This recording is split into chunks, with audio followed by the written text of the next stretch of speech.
सुप्रभात बच्चों। आज हम कक्षा 6 की संस्कृत का पेपर सॉल्व करेंगे, जिसमें पहला सवाल है शुद्धम उत्तरम चित्वा लिखत, यानी शुद्ध उत्तर को चुनकर लिखिए। अधोलिखितेषु एक वचनस्य रूपम किम, इसमें से एक वचन रूप कौन सा है? तो इसका उत्तर होगा स, यानी वह। ये जो है वो एक वचन रूप है, और तो ये दो द्विवचन है। तेभ्य ये भी ये बहुवचन रूप है, और तानी ये भी बहुवचन रूप है। तो इसका पहले का जो उत्तर हो जाएगा स।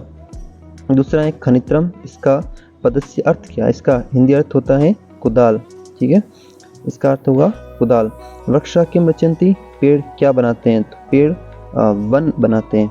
वृक्षा यानी पेड़ जो है वो वन बनाते हैं।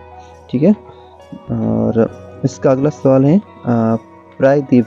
प्रायद्वीप जो है वो किसे कहा जाता है? तो प्रायद्वीप जो है हमारे देश भारत देश को कहा जाता है। प्रायद्वीप किसे कहा जाता है? प्रायद्वीप भारत देश को कहा जाता है। प्रिय वाक्य प्रदान सर्वे मानवा रिक्त स्थान पूरित, इसमें जो रिक्त स्थान आएगा उसमें क्या आएगा? यानी प्रिय वाक्य प्रदान करने सभी मनुष्य जो है वो तुष्यंती यानी खुश होते हैं। ठीक है, और अगला सवाल देखते हैं। अगला सवाल है पदानाम वर्ण विच्छेदम प्रदर्शित, यानी इन नीचे दिए गए पदों को वर्ण विच्छेद करके प्रदर्शित करना है। वर्ण विच्छेद मतलब उनको अलग अलग टुकड़े टुकड़े करना है। जैसे पहला शब्द है लघु, इसको ल प्लस अ प्लस घ प्लस ऊ की मात्रा छोटा ऊ, इस तरह ये लघु शब्द बनेगा।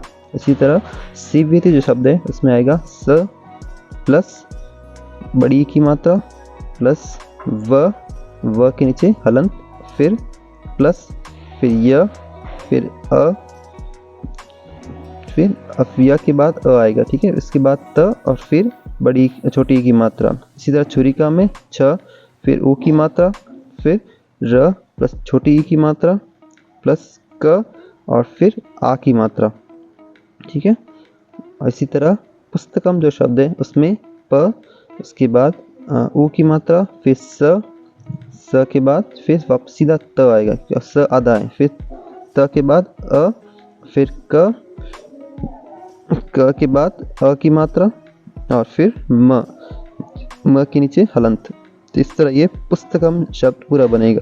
ध्यान रहे वर्ण के जो व्यंजन वर्ण होते हैं उसके नीचे हलंत लगाना है ताकि वो आधा अक्षर बने, उसके बाद स्वर आता है। ठीक है, अगला सवाल कोष्ठकात उचितम पदवाचित्व लिखत रिक्त स्थान भूयत, यानी कोष्ठक से रिक्त स्थान में भरना है। जैसे अजय, पहला अजय एतानी पतालम और क्रीडंती, इनमें क्या आएगा? ये सब आपको इनमें भरना है। जैसे आम्राणी मधुराणी संति, आम जो है वो मधुर होते हैं, तो यहाँ एतानी आएगा, यानी ये सब आम जो है मधुर हैं। इसी तरह चरत, यानी कौन चरता है? तो अजय, यानी कि बकरियां चरती हैं। इसी तरह केचन बालका कंदुकेन क्रीडंती, यानी कुछ बालक गेंद से खेलते हैं, यहाँ पे आ जाएगा क्रीडंती। इसी तरह वृक्षा पादे पातालम स्पर्शंती, यानी पेड़ जो है वो अपने पांव से पाताल को स्पर्श करते हैं यानी छूते हैं। इसी तरह इसका जगह पाताल।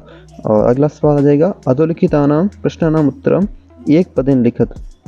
ठीक है, अधोलिखितानाम प्रश्नानाम उत्तराणी एक पदेन लिखत, यानी नीचे दिए गए जो प्रश्न हैं उनके उत्तर आपको एक शब्द में लिखने हैं, यानी एक ही पद में लिखने हैं।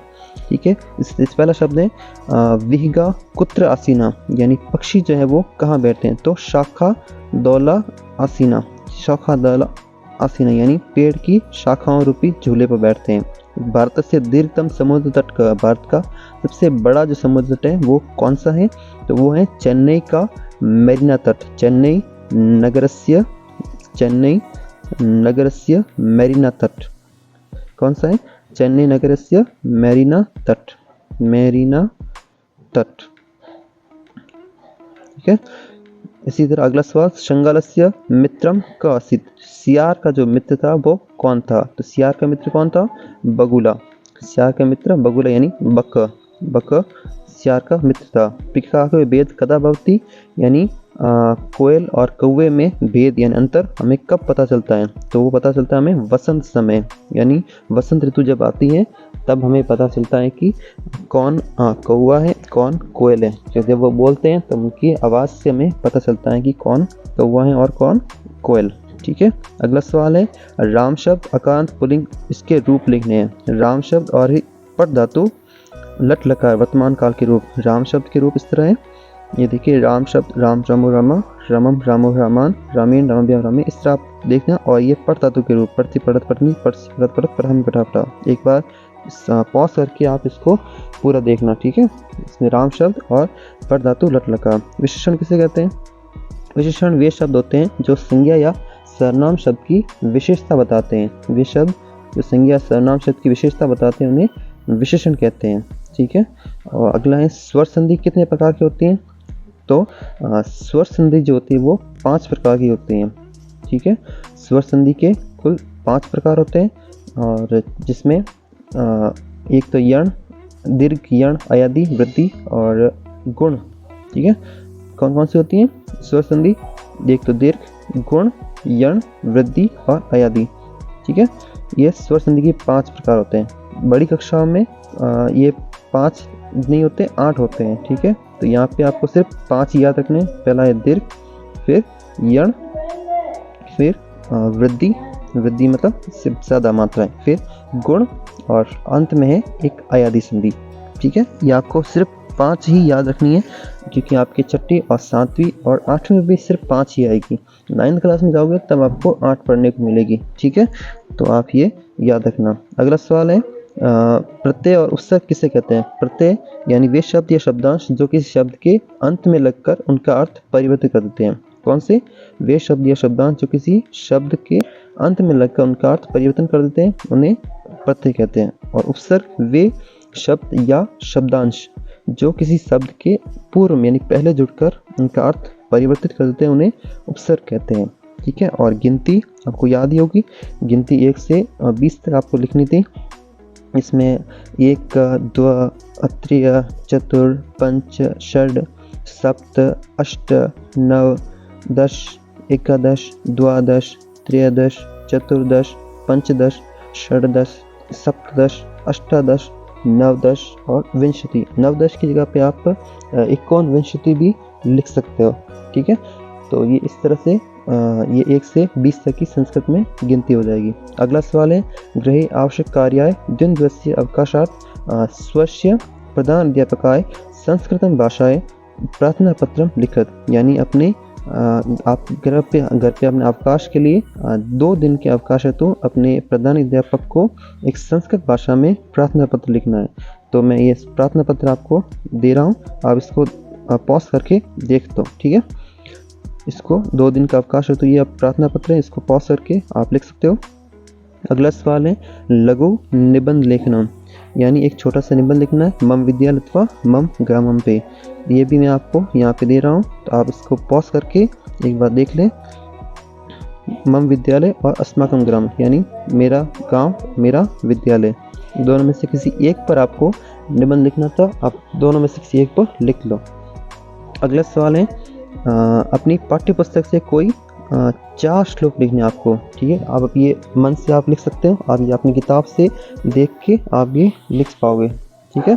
अपनी पाठ्य पुस्तक कोई भी 4 श्लोक लिखने हैं, चाहे आप किसी भी पाठ से लिख दो, चाहे वक्षा पाठ से लिखो या वो सूक्ति स्तंभ का पाठ है उसमें से लिख दो, या विमानयाम रचयाम पाठ है उसमें से लिख दो, ठीक है। तो आप इनमें से किसी एक पाठ से कोई 4 श्लोक या तीनों पाठ से कोई 4 श्लोक लिख सकते हो। अगला सवाल इस अपठित गद्यांश को पढ़कर आपको इसके नीचे जो दिए गए उत्तर उनके उत्तर देने, इन प्रश्नों के उत्तर आपको देखने हैं, ठीक है। तो पहला सवाल जैसे का नदी लुप्ता अभवत, कौन सी नदी जो है वो लुप्त हो गई थी, तो इसका सवाल इसी के अंदर छुपा हुआ है। वहाँ पे सरस्वती नदी जो है वो लुप्त हो गई थी, ठीक है। कुत्र अस्माकम तीर्थ स्थानानि भवन्ति, हमारे जो तीर्थ स्थान है वो कहाँ पे हैं? हमारे जो तीर्थ स्थान जो होते हैं वो नदियों के संगमेशु, नदी नाम संगमेशु, नदियों के संगम पर बने होते हैं। प्रयाग नगर कुत्र तिष्ठति, तो प्रयाग जो नगर है वो कहाँ पे है? प्रयाग नगर जो है वो उत्तर प्रदेश के प्रयाग नगर, ये उत्तर प्रदेश में, ठीक है, उत्तर प्रदेश में। और उसके कौन से नदी नाम संगम तिष्ठति, ये पूरा आप शायद लिख सकते हैं। उत्तर प्रदेश से प्रयाग नगर से तशाम तृष्णाम नदी नाम संगमे तिष्ठति, ये पूरा इसका उत्तर, ठीक है। अगला सवाल है उपयुक्त गद्यांश से अपूज्य, इसका विलोम पद, तो इसका पूज्य ऊपर लिखा हुआ देखो पूज्य, ये जो है वो इसका विलोम पद हो जाएगा, यानी उल्टा। गंगा नदी पवित्रतमा, इसका विशेषण पद कौन सा है, यानी इसका विशेषण हो जाएगा पवित्रतमा। ठीक है, गंगा नदी कौन सी है, पवित्रतम, यानी सबसे ज़्यादा पवित्र है। तो यहाँ तक आपका पेपर पूरा होता है। ठीक है, इसका पवित्रतम हो जाएगा विशेषण। ठीक है, यहाँ तक आपका ये पेपर पूरा सॉल्व हो गया। तो अगला पेपर हम 7वीं कक्षा का अपलोड करेंगे, तो किसी का भाई बहन का हो तो वो ज़रूर बताएं। Thanks for watching.